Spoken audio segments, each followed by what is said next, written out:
저는 이제 미국에 있는 UC 샌디에고라는 대학교를 졸업을 했고요. 이제 이 대학교는 세계대학교 QS 랭크에는 22년도 기준 48위에 랭크가 되어 있습니다. 뭐 이런 대학교의 경제학과를 졸업한 학생은 과연 무슨 일을 하고 있을까요? 과연 부자가 되어 있을까요? 뭐 결론부터 말씀드리자면 저는 지금 현재 소상공인으로서 자영업을 하고 있습니다.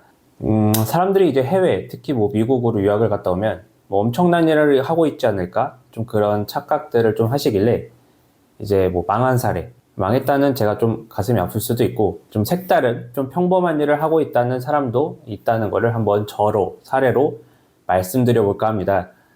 유학생들을 보면 되게 사실 있어 보이고 사실 졸업 후에 엄청난 일을 할 것 같기도 하잖아요. 아닌가요? 저는 좀 졸업 전까지 그렇게 좀 많이 착각을 했었던 것 같습니다. 뭐 실제로 저희 주변 사례를 보면 뭐 애들이 좋은 회사를 취직하고 커리어를 또 잘 쌓아가고 있습니다.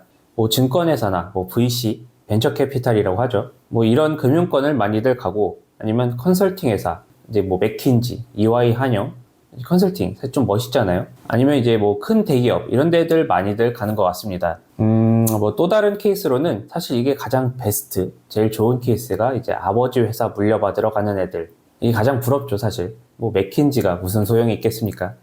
그런데 이제 유학 갔다고 꼭 다 이렇게 잘 풀리는 건 아니고, 뭐 저 같은 애들도 있죠. 이제 뭐 중소기업 가고, 그 중소기업 퇴사에서는 이렇게 토요일에도 출근해서 열심히 일하고 있는 저 같은 자영업자도 있는 겁니다. 과거에 이제 80년대나 90년대, 이때만 해도 이제 유학 갔다 오면, 특히 좀 박사과정으로 유학 갔다 오면, 회사에서 막 부장 이런 거 시켜줄 때도 있었습니다. 근데 이제 뭐 박사는 지금도 잘 되긴 하죠. 특히 이제 이공계로 해외에서 박사과정을 하시면 뭐 부장까지는 아니더라도 과장 이런 건 시켜주시는 것 같아요.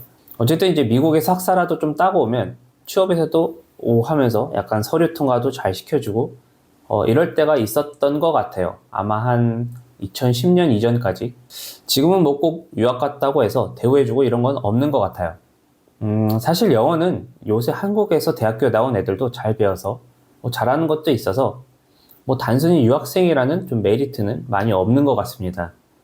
이제 저도 졸업을 하고 사회 몇 년간 나와서 보니까 뭐 꼭 대기업 같은 곳에 유학생이나 좋은 대학교를 나와야만 들어가는 건 아닌 것 같더라고요. 뭐 최근에 이제 일단 기업에서도 학벌보다는 좀 자기소개서와 인적성 검사 이런 걸로 많이들 판단하시고 뽑으시는 것 같습니다.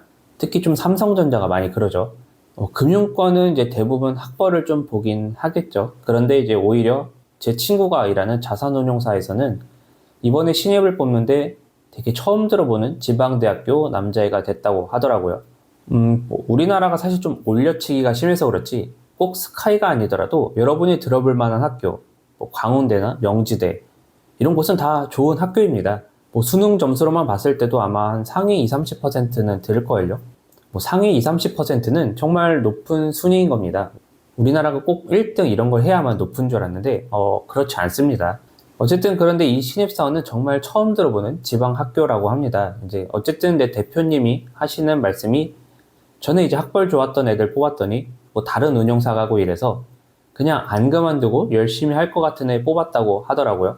뭐 취업은 운칠기삼이라고도 하잖아요. 이제 신입사원분이 그동안 쌓아온 노력과 약간의 운이 합쳐진 거겠죠. 제가 어쨌든 사회에 나와서 좀 느낀 거는 학벌 위주의 시대가 많이 변해가고 있다는 겁니다.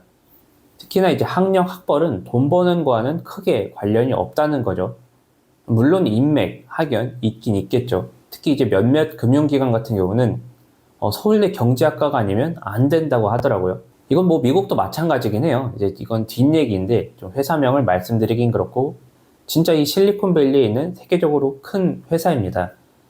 제가 산호세라는 곳에서도 살았기 때문에 많은 형이 그 실리콘밸리에 있는 큰 회사에 다니시는데 이 형이 있는 팀 같은 경우에는 면접 과정 중에 해당 팀원이 보는 면접들이 있잖아요.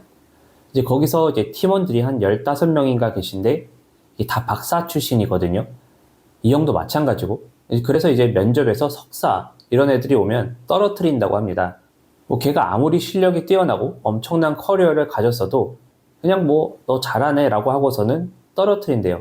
뭐냐면 이제 암묵적인 룰이죠. 자기들 팀은 다 박사로 이루어져야 한다. 약간 이 급을 좀 나누는 거죠. 그러니까 이제 뭐 미국은 실력만 있으면 된다라는 게 무조건 있지는 않다는 겁니다. 학연, 지연, 혈연 이런 게 우리나라만 있다는 건 아니라는 거죠. 그런데 이제 이런 건 좀 소수고 어쨌든 돈 버는 거에 있어서는 요즘엔 본인의 실력이 더 중요한 것 같습니다. 뭐 여러분이 이제 소송을 당했다고 한번 해볼게요. 그런데 이제 승률이 높은 지방대 변호사와 승률이 낮은 서울대 출신 변호사가 있어요. 그럼 이제 승률이 높은 변호사를 찾아가지 여러분이 승률이 낮은 변호사를 찾아가시겠습니까? 아니면 이제 여러분이 너무 아픈데 이제 그런데 수술이 잘하는 의사를 찾아가지 좀 친한 의사를 찾아가진 않을 거 아니에요. 그러니까 결국은 본인의 실력을 키우는데 집중을 하시는 게 현대 사회에서는 더 중요한 것 같습니다. 왜냐하면 요새는 카센터를 가도 유튜브나 블로그에서 유명한 곳을 좀 찾아가시잖아요. 신뢰가 가기 때문이겠죠. 그러니까 실력과 그를 받쳐주는 마케팅이 요새는 더 중요한 시대인 것 같습니다. 그러면 이제 그럼 좋은 대학교 나와도 소용이 없는 거네요 라고 할 텐데 이제 큰 비율을 따지면 사실 좋은 대학교 나온 애들이 잘 될 확률도 더 높습니다. 저도 성공한 건 아니지만 이제 주변에 성공하신 분들을 보면 결국 성공은 좀 끈기가 가장 중요한 것 같거든요. 이게 잘 안 되더라도 잘 될 때까지 계속 물고 늘어지는 거. 뭔가 한 분야에서 열심히 해서 그 성공한 DNA가 있어야 다른 분야, 꼭 돈 버는 분야에서도 성공을 하는 것 같습니다. 그래서 공부로 좀 성공한 사람은 다른 거에서도 그렇게 노력을 해서 또 성공을 이루는 것 같습니다. 근데 꼭 사업이 아니라 이력서를 내도 내가 열심히 한 흔적이 있는 게 경력이 되는 거거든요. 자기소개서를 써도 내가 소개할 예시가 많겠죠. 면접에서도 내가 열심히 했다면 할 얘기가 많은 것도 마찬가지고요. 성공이 도그나 카오나 다 하면 성공이 아니겠죠. 보통 일이겠죠. 그러니까 학생이라면 공부를 안 해도 성공해 이러지 말고 그 모든 열심히 하는 습관을 길러야 성공하는 데 도움이 되는 것 같습니다. 공부가 아니더라도 내가 학생 때 운동이나 아니면 정말 덕후라고 하죠. 그런 취미를 갖고 있는 게 앞으로 성공할 DNA를 길러내는데 많은 도움이 되겠죠. 저는 그럼 언제쯤 성공을 할 수 있을까요? 저도 이게 유튜브를 안 되더라도 계속 끌고 가면은 언젠간 잘 될 수도 있겠죠. 이제 미국 대학교를 졸업한 사람은 무엇을 하고 있을까라는 영상의 주제인데 그냥 소상공인을 하고 있는 케이스도 있다. 이걸 말씀드려보고 싶었습니다. 그리고 삶은 길잖아요. 이제 대학교를 졸업하고 갖는 첫 번째 직업이 전부가 아니고 계속 변할 수도 있다고 생각을 합니다. 인생은 계획대로 되는 건 저는 되게 드물다고 생각합니다. 제 친구도 지방대학교 나와서 중소기업 갔다가 계속 개발자 공부 열심히 해서 지금은 대기업 다니고 있습니다. 그러니까 앞으로 내가 계속 40대, 50대가 되면서 그려나갈 인생의 도화지를 단순하게 좀 틀에 박히지 않게 다양하게 그려나가면서 행복하게 지내면 좋지 않을까라는 게 좀 저의 생각입니다. 미국 유학에 대해서 더 많은 얘기는 제가 아래 블로그 링크에 좀 작성해 놨습니다. 한번 아래 댓글에 링크를 달 테니까 미국 유학에 관심이 많으신 분은 한번 참고하시면 좋을 것 같습니다. 혹시 유학 관련해서 더 궁금한 게 있으셔서 댓글에 문의 남겨주시면 제가 최대한 답변을 드리거나 나중에 Q&A 영상을 한번 더 올려보겠습니다. 네, 감사합니다.